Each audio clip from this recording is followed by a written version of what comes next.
तो अगर आप 40,000 का बजट लेके चल रहे हो और Realme 16 Pro Plus को कंसिडर कर रहे हो एज अ कैमरा फ़ोन, ये वीडियो आप पहले पूरी देख लेना बिकॉज हम डिटेल में कैमरा रिव्यू करने वाले हैं along with photo video selfie सारे सैम्पल्स। बट उससे पहले एक बार कैमरा सेटअप की बात कर लेते हैं। अब यहाँ पे आपको 3 कैमरा का सेटअप मिलता है। 200 मेगापिक्सल का प्राइमरी सेंसर है इस बार, जो कि सैमसंग का HP5 सेंसर है, जो 1x1.56 इंच का सेंसर है, अपर्चर है 1.9 का देता है। तो सेंसर अच्छा यूज़ करा है। बाकी अल्ट्रा वाइड एंगल में आपको सिर्फ 8 मेगापिक्सल का सेंसर मिलेगा और टेलीफोटो में आपको 3.5x का 50 मेगापिक्सल में JN5 सैमसंग सेंसर मिलता है। सेंसर उतना बड़ा नहीं है, 1/2.7 इंच है, which is considered as a smaller sensor compare to other phones जो इसी रेंज में टेलीफोटो कैमरा देते हैं। बट सेल्फी में आपको 50 मेगापिक्सल का सेंसर मिलता है। अब इससे पहले कि मैं सैम्पल्स की बात करूँ, एक छोटी सी चीज़ है, अगर आप पीछे की तरफ इसका फ्रेम देखोगे, बहुत रिफ्लेक्टिव सिल्वर कलर का आपको आउटलाइन मिलता है कैमरा के आसपास, जो मेरे हिसाब से बहुत जल्दी स्क्रैच पकड़ सकता है।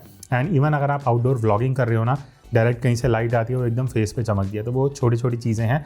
बट आउटपुट की बात करते हैं तो जैसे ही आप कैमरा आप ओपन करते हो फोटोज़ लेने के लिए, आपको 2 कलर ऑप्शंस मिलते हैं, एक है वाइब्रेंट, एक है नेचुरल। हमने नेचुरल में फोटोज़ लिए हैं, बट आपको यहाँ एक डिफरेंस पता लग जाएगा। वाइब्रेंट बेसिकली जैसा नाम है कि कलर ज़्यादा सैचुरेटेड मिलते हैं, तो वो एक आपकी प्रेफरेंस रहेगी। उसके बाद यहाँ पे कुछ लाइट इफेक्ट्स भी ऐड किए हैं। स्टार वाले आइकन पे जाओगे तो एक स्टार और हार्ट का ऑप्शन है। तो इस तरीके से और भी काफ़ी फिल्टर्स हैं। इसकी हमने कैमरा सेटिंग्स पूरी डिटेल में वीडियो दूसरे चैनल पर बनाई हुई है, वो लिंक मैं डिस्क्रिप्शन में दे दूंगा। बाकी अगर आप फ्लैश ज़्यादा फ्रीक्वेंटली यूज़ करते हो, एक चीज़ बढ़िया है कि आप फ्लैश की ब्राइटनेस कम ज़्यादा कर सकते हो, इवन टेम्परेचर एडजस्ट हो जाता है। अभी से पहले कि मैं सैम्पल्स की बात करूँ, 2-3 पॉइंट्स हैं जो मैं हाईलाइट करना चाहूँगा। सबसे पहले जब आप फोटोज़ लेते हो, ये बहुत ज़्यादा आर्टिफिशियल ब्लर ऐड करता है प्राइमरी कैमरा से, जबकि इसका अपर्चर वैल्यू सेंसर उतना बिगर नहीं है।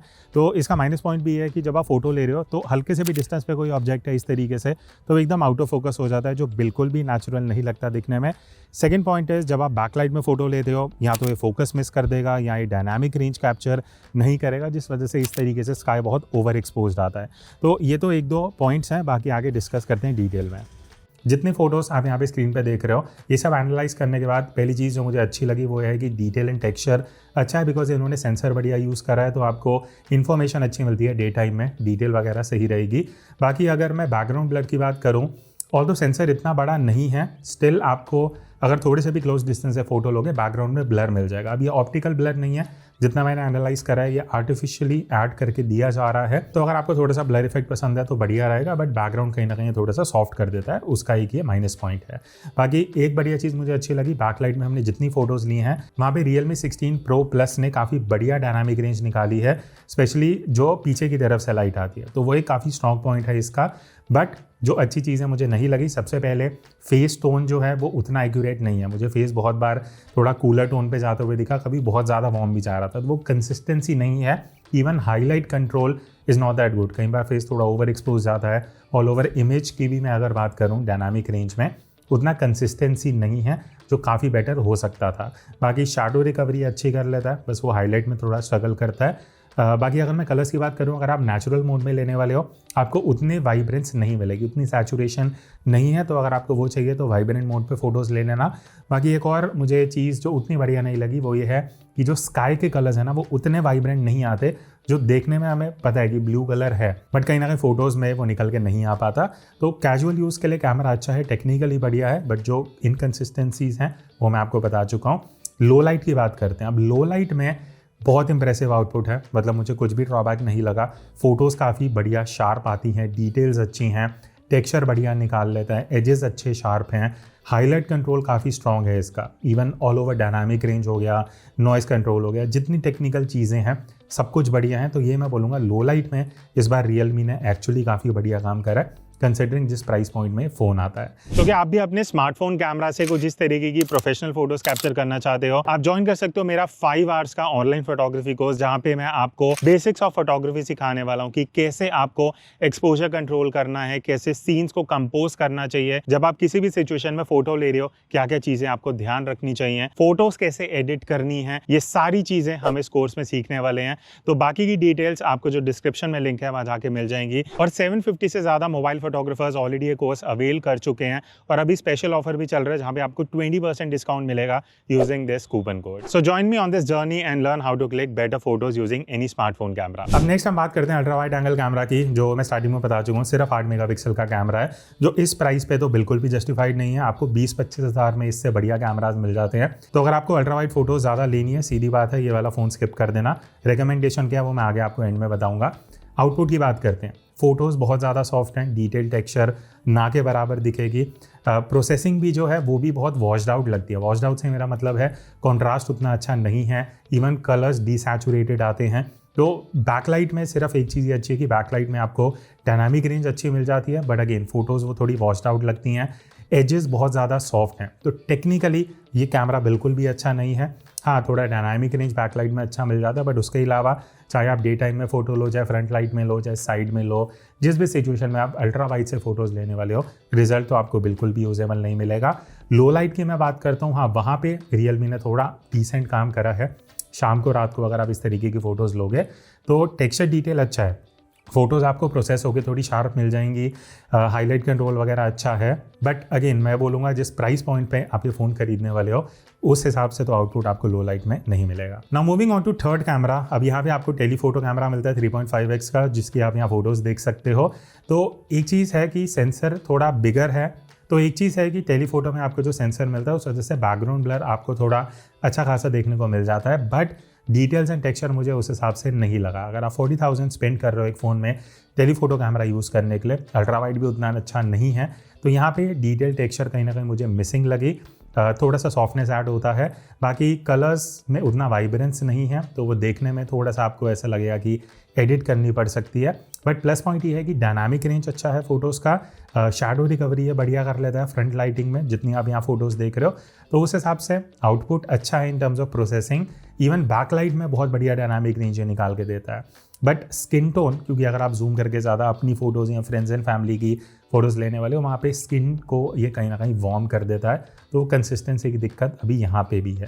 तो I would say it is not ideal for social media use. अगर आप सीधा खींच के 3.5x से फ़ोटोज़ बढ़िया वाइब्रेंस और ये सब एक्सपेक्ट कर रहे हो, वो कहीं ना कहीं आपको एडिटिंग में निकालना पड़ेगा या फिर आपको वाइब्रेंट मोड पे जाना पड़ेगा। बाकी लो लाइट की अगर मैं बात करूँ, टेलीफोटो में भी रियलमी ने काफ़ी बढ़िया काम करा है प्रोसेसिंग में, फ़ोटो शार्प निकल के आती हैं, डिटेल टेक्सचर बढ़िया है लो लाइट के हिसाब से, नॉइस कंट्रोल भी काफ़ी हद तक अच्छा है। अगर आप जितनी फ़ोटोज़ देखोगे जहाँ अंधेरा है आपको ईजिली नॉइस नहीं दिखेगा। इवन जो हाईलाइट कंट्रोल है, कुछ बोर्ड्स होंगे, कुछ लाइट सोर्स होंगे, उसको ये बढ़िया कंट्रोल कर लेता है। तो लो लाइट में रियलमी 16 Pro Plus बहुत बढ़िया है, चाहे वो टेलीफोटो हो या इवन बाकी कैमराज। यहाँ पे मैं 10x फ़ोटोज़ की भी कुछ बात करना चाहूँगा, बिकॉज हमने कुछ जूम करके फ़ोटोज़ ली हैं that I want to show.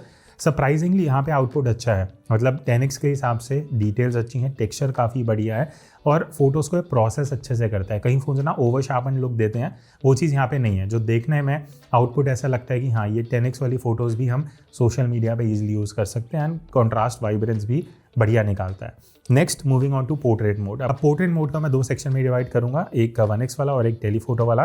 पहले हम 1x प्राइमरी कैमरा वाले की बात कर लेते हैं। अब पहले मैं अगर आपको यहाँ फोकल लेंथ के ऑप्शंस दिखाऊं तो यहाँ पे आपको मल्टीपल ऑप्शंस मिल जाएंगे, जैसे 1x है, 1.5x है, 2, 3.5, 4x, तो आपको 5 ऑप्शंस मिल जाती हैं। यूजिंग प्राइमरी एंड टेलीफोटो ये सब ऑप्शंस आप अचीव कर सकते हो। उसके बाद अगर मैं एज डिटेक्शन की बात करूं, यहाँ पे मुझे इतना रियलमी से एक्सपेक्टेड नहीं था, बट एज डिटेक्शन एक्चुअली काफ़ी बढ़िया है। प्राइस पॉइंट के हिसाब से ये एक सबसे स्ट्रॉन्ग पॉइंट है पोर्ट्रेट मोड में कि आपको एज डिटेक्शन मिलेगा, चाहे वो शोल्डर के एजेस हों, बालों के, फेस के, ऑल ओवर बढ़िया डिटेक्शन है। बट स्किन टोन मुझे बिल्कुल भी एक्यूरेट नहीं लगी। बहुत सिचुएशंस में जो फेस है वो थोड़ा वार्म जा रहा था, कहीं कूल जा रहा था, तो कंसिस्टेंसी की कहीं ना कहीं दिक्कत है। इवन अगर मैं प्रोसेसिंग की बात करूं, डायनामिक रेंज मुझे उतना बढ़िया नहीं लगा। फ़ोटोज़ कहीं ना कहीं कॉन्ट्रास्टी हैं, जो पोर्ट्रेट में इतना नहीं होना चाहिए, स्पेशली जब आप फेस अगेंस्ट बैकग्राउंड को शूट कर रहे हो, तो वहाँ पे कहीं ना कहीं कॉन्ट्रास्ट थोड़ा हायर साइड पे है। बैकलाइट में भी जितना बाकी फ़ोटोज़ में बढ़िया था उतना पोर्ट्रेट में मुझे नहीं अच्छा लगा। अब बात करते हैं टेलीफोटो पोर्ट्रेट की। अब यहाँ पे आपको 80 mm की फ़ोटोज़ मिल जाती हैं रियलमी फ़ोन से। एज डिटेक्शन काफ़ी स्ट्रॉन्ग है, सबसे बढ़िया पॉइंट है कि एज डिटेक्शन बढ़िया है। बट यहाँ पे भी जो फेस टोन है वो बिल्कुल भी कंसिस्टेंट नहीं है। बट यहाँ पे भी जो चीज़ अच्छी नहीं है वो है फेस टोन बिल्कुल भी कंसिस्टेंट नहीं है। यहाँ पे भी कहीं ना कहीं कूल एंड वार्म के बीच में इसकी जो स्किन टोन है वो मूव करती रहती है, which is not accurate. Photos even कई सिचुएशन में बहुत डार्क भी दिखती हैं, जो आइडियल नहीं है। टेक्सचर मुझे मिसिंग लगा जूम करते हुए, but I would say as detection इसका बहुत स्ट्रॉन्ग पॉइंट है, कहीं ना कहीं प्रोसेसिंग अपडेट से इन्हें बेटर करनी चाहिए। बाकी हाई रेज में अगर आप फोटोज़ लेने वाले हो, बढ़िया चीज़ ये है कि प्राइमरी कैमरा से आप 200 मेगापिक्सल की फ़ोटोज़ ले सकते हो, टेलीफोटो से आप 50 मेगापिक्सल की, अल्ट्रा वाइड में 8 मेगापिक्सल है तो आप हाई रेज नहीं ले सकते। बाकी प्रोसेसिंग दोनों ही फोटोज़ की 1x 3.5x की बढ़िया है, कहीं कोई इशूज़ नहीं है। अब हम आते हैं इस वीडियो के सेकंड सेगमेंट पे, जहाँ पे हम वीडियो परफॉर्मेंस की बात करने वाले हैं। एज अ कंटेंट क्रिएटर अगर आप प्लान कर रहे हो तो यहाँ पे आप 4K 60 FPS तक वीडियो शूट कर सकते हो प्राइमरी कैमरा से। अब अगर प्राइमरी वीडियो की बात करें, स्टार्टिंग में सबसे पहले जो मेन कैमरा है, रियलमी में आपको 4K 60 FPS का ऑप्शन मिल जाता है। तो ये चीज़ अच्छा है कि अगर आप प्राइमरी कैमरा से स्लोमो करना चाहते हो, रियलमी में आप वो कर पाओगे। बाकी डायरेक्ट सनलाइट में अभी हम शूट कर रहे हैं, आज थोड़े क्लाउड्स वगैरह हैं पीछे तो कलर दिख जाएगा, ब्लूज़ हैं, ग्रीन्स हैं, यानी ऑरेंजिश रेड कलर है। बाकी अगर मैं बोलते बोलते एक बार थोड़ा साइड लाइट आता हूँ, देन इवेंचुअली बैक लाइट में मैं जाऊँगा। तो ये एक एक्सट्रीम टेस्ट है ये देखने के लिए कि जब आप आउटडोर शूट कर रहे हो, कई बार बैक लाइट भी होती है, ब्लॉगिंग कर रहे हो, वीडियोस बना रहे हो, तो फेस पे एक्सपोजर कैसे आ रहा है, क्या बैक लाइट में फेस डार्क जा रहा है, एक्सपोजर सही आ रहा है, वो सारी चीज़ें। बाकी जो माइक्रोफोन है वो इंटरनल है, फ़ोन का जो आप ऑडियो सुन रहे हो तो वो एक आपको आइडिया दे देगी कि अगर आप ऐसे 3 से 4 फीट डिस्टेंस पे ऑडियो रिकॉर्ड करते हो तो इंटरनली कैसे आता है। बाकी हमने आउटडोर बहुत शूट करा है, एक बार वो डिस्कस कर लेते हैं। प्रोसेसिंग की अगर मैं बात करूं, मुझे पर्सनली कहीं ना कहीं वीडियोस देख के कलर्स थोड़े ज़्यादा वाइब्रेंट लगे, तो वो कई लोगों के लिए थोड़े ज़्यादा भी हो सकते हैं, कई लोगों को बढ़िया लगेंगे, वो आपकी पर्सनल चॉइस है। बट मेरे हिसाब से थोड़े ऑन अ हायर साइड हैं। बट जो प्लस पॉइंट है, पहली चीज़ स्टेबलाइजेशन अच्छी है। जितनी भी हमने वीडियो शूट करी हैं, कहीं भी जिटर्स देखने को नहीं मिले। वॉक करते हुए अगर आप शूट कर रहे हो, बढ़िया स्टेबल फुटेज आ जाएगी। अगेंस्ट द लाइट ये बहुत अच्छा डायनामिक रेंज निकाल के देता है। तो अगर आप वीडियो शूट कर रहे हो, बैक लाइट आ जाती है, सन पीछे से निकल रहा है, कोई लाइट सोर्स है, तो वहाँ बहुत बढ़िया से डायनामिक रेंज निकालता है। आपका जो फोरग्राउंड में एरिया है, सब्जेक्ट है, वो भी वेल एक्सपोज आता है। बट डायरेक्ट लाइट में स्ट्रगल करता है। ये एक बहुत अजीब चीज़ है, बिकॉज डायरेक्ट लाइट में जब हम शूट कर रहे थे, एक्सपोजर एंड कलर कहीं ना कहीं या तो बहुत ज़्यादा ब्राइट हो रहे थे या बहुत डार्क हो रहे थे। तो अगेन वही कंसिस्टेंसी वाली दिक्कत है, क्योंकि जब डायरेक्ट सनलाइट आगे से आती है तो फ़ोन कहीं ना कहीं कन्फ्यूज़ हो जाता है, स्पेशली जब ह्यूमन सब्जेक्ट फ्रेम में रहता है। तो I would say casual use के लिए बढ़िया है, बट अगर आप थोड़े से भी टेक्निकल हो ना, आप बहुत से इश्यूज़ कहीं ना कहीं निकाल पाओगे जो मैंने हाईलाइट करे हैं। बाकी लो लाइट वीडियो की अगर मैं बात करता हूँ, फोटोज़ की तरह यहाँ भी काफ़ी इंप्रेसिव आउटपुट है 40,000 के रेंज के हिसाब से। ओवरऑल वीडियोज़ जो हैं वो काफ़ी बढ़िया एक्सपोजर कैप्चर करती हैं, शार्प हैं, डिटेल टेक्सचर आपको बढ़िया दिखेगा। हाईलाइट कंट्रोल काफ़ी स्ट्रॉन्ग पॉइंट है इसका, जो आप यहाँ सैम्पल्स में देख सकते हो। तो ओवरऑल लो लाइट में आप अच्छी वीडियोस निकाल सकते हो। बट हाँ, एक चीज़ मैं बोलूँगा, अगर एकदम पिच डार्क आप शूट करो जहाँ बहुत कम अवेलेबल लाइट है, वहाँ ये एक्सपोजर उतना बढ़िया नहीं कैप्चर कर पाता। बाकी अब अगर मैं अल्ट्रा वाइड एंगल वीडियो की बात करूँ, अगेन अगर आप वाइड एंगल शूट करते हो एज अ कंटेंट क्रिएटर, ये फ़ोन स्किप कर दो, बिकॉज आप सिर्फ 1080p 30 FPS पे शूट कर सकते हो, जो आज के टाइम मतलब 40,000 देके आप 1080p क्या ही शूट करोगे।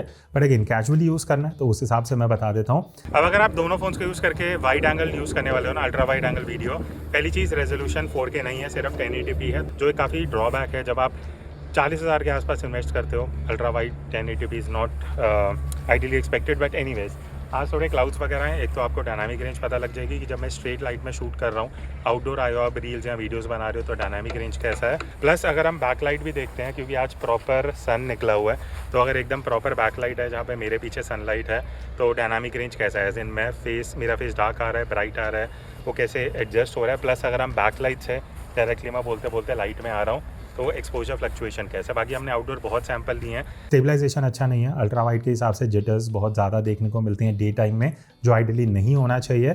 उसके अलावा अगर मैं प्रोसेसिंग की बात करता हूँ, बैकलाइट में जितने हमने सैंपल शूट करे फ़ोन से, एकदम से ना बहुत सॉफ्ट हो जाती है वीडियो, मतलब जो आप यहाँ पे देख सकते हो, डिटेल टेक्सचर गायब हो जाता है, प्लस कॉन्ट्रास्ट काफ़ी ऐड हो जाता है। तो वो दोनों ही ऑपोजिट डायरेक्शन मूव कर रहे हैं, जो बैकलाइट में यूजेबल नहीं बनता। तो डे लाइट में भी आप फ्रंट लाइट में अगर शूट कर रहे हो, रेजोल्यूशन अच्छा नहीं है, कलर्स थोड़े से फेडेड आते हैं, तो all over I would say processing उतनी बढ़िया भी नहीं है कि आप 1080p रेजोल्यूशन को एक माइनस पॉइंट लेके सोचो कि प्रोसेसिंग अच्छा होगा।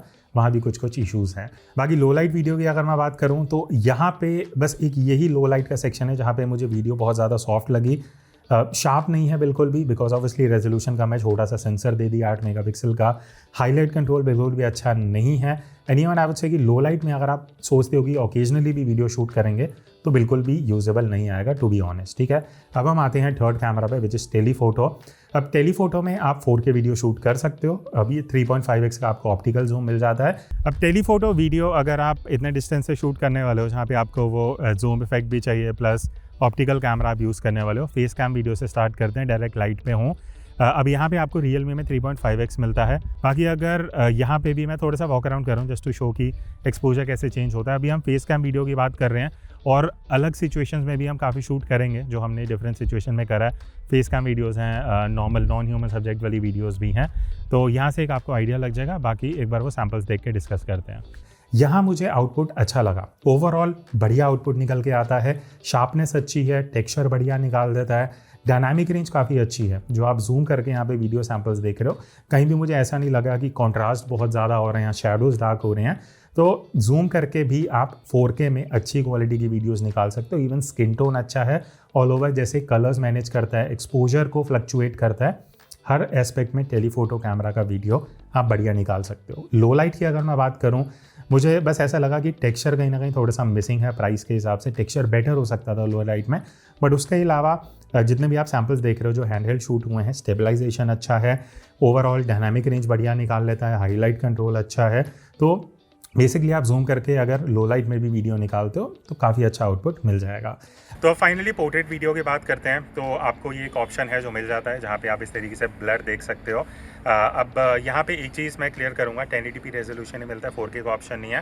बाकी आप लेंस स्विचिंग की बात कर लेते हैं, तो यहाँ पे आप 1x से 2x पे भी जा सकते हो। देन 3.5x का भी ऑप्शन है, उसके लिए मैं थोड़ा सा पीछे आ जाऊँगा। 3.5x भी है, तो इस तरीके से एक जूम का भी ऑप्शन मिल जाता है जहाँ पे आप फर्दर जूम कर सकते हो। 7x का एक ऑप्शन है जो आपको मिल जाता है। अब वापस हम एक बार 1x पे आते हैं, just to explain your things कि अगर आप ये यूज़ कर रहे हो 1x के अलावा आप 2x 3.5x जिस भी फोकल लेंथ पे जाओगे, प्राइमरी सेंसर कोई क्रॉप कर रहा है, टेलीफोटो कैमरा यहाँ काम नहीं करता, तो वो चीज़ ध्यान रखना। डोंट थिंक कि 3.5x तो ऑप्टिकल पोर्ट्रेट वीडियो करेगा। बाकी आउटपुट कैसा है वो आप देख सकते हो। एक फाइनल टेस्ट कर लेते हैं। अगर मैं फ़ोन आगे लेके आ रहा हूँ तो क्या फ़ोन पे फोकस आ रहा है, वापस फेस पे कितनी जल्दी आ रहा है, दैन इस तरीके से वापस अगर मैं फ़ोन लेके आता हूँ एंड देन फेस, तो कहीं ना कहीं स्पीड एंड एक्यूरेसी पता लग जाती है। अब पोर्ट्रेट वीडियो जो अभी आपने सैम्पल देखा, जैसे मैंने बोला सिर्फ 1080p रेजोल्यूशन है, तो ठीक है, प्राइस रेंज के हिसाब से आप 1080p कर सकते हो। बट यहाँ पे आप देखोगे कि 3.5x का ऑप्शन मिल रहा है, बट वो डिजिटल क्रॉप है, वो ऑप्टिकल कैमरा यूज़ नहीं करता। वो होना चाहिए था, 40,000 पे कर रही हो, एक्सपेक्ट दिस थिंग्स। अब वही चीज़ है, बट उसके अलावा डिसेंट क्वालिटी आपको मिल जाता है। एच डिटेक्शन उतना इंप्रेसिव नहीं है। तो अब बात करते हैं फ्रंट कैमरा की। अगर आप व्लॉगिंग के हिसाब से देख रहे हो कि कैसा आउटपुट है, अभी पीछे आप देख सकते हो आज काफ़ी लकीली काफ़ी बेटर क्लाउड्स निकले हैं, और मैं अभी इसको 0.8x पे यूज़ कर रहा हूँ। तो है ना, ऑप्शन है 3, 0.8x, 1x एंड 2x। तो ये सबसे वाइड एंगल ऑफ व्यू है एंड 4K 60 FPS का ऑप्शन मिल जाता है। वो भी चीज़ बढ़िया है कि आप हाई रेज 60 FPS पे फ्रंट कैमरा से व्लॉग करते हुए वीडियो शूट कर सकते हो। ऑडियो इंटरनल है, मैं थोड़ा सा वॉक करते हुए शूट कर रहा हूँ ताकि आपको थोड़ा स्टेबलाइजेशन का भी आइडिया लग जाए। बाकी अभी मैं कहीं ना कहीं फ्रंट लाइट पे हूँ, जहाँ सामने से सनलाइट आ रही है, तो वो एक आपको बेटर आइडिया दे देगा कि अगर आप आउटडोर शूट करने वाले हो एंड डायरेक्ट लाइट में शूट कर रहे हो तो कैसा आउटपुट है। बाकी एक बार मैं थोड़ा सा बैक लाइट भी शूट कर लेता हूँ, जहाँ पे अभी मेरे पीछे कहीं ना कहीं सन है, तो कैसे फेस पे जो एक्सपोजर है वो रिकवर हो रहा है अगर मैं बैकलाइट में व्लॉग कर रहा हूँ, और यहाँ पे एक बेटर आइडिया लग जाएगा। तो this is it. I think यहाँ से एक बेटर आइडिया लगेगा अगर आप फ्रंट कैमरा से व्लॉग शूट करने वाले हो, colours and exposure, face light कैसा है। बाकी ये 0.8x पे अभी मैं शूट कर रहा हूँ, यहाँ से 1x पे मैंने स्विच करा है, और ये 2x है। 2x तो ऑब्वियसली आप ज़्यादा यूज़ करोगे नहीं। अब लास्ट में क्वेश्चन आता है कि 40,000 की रेंज में क्या आपको Realme 16 Pro Plus लेना चाहिए।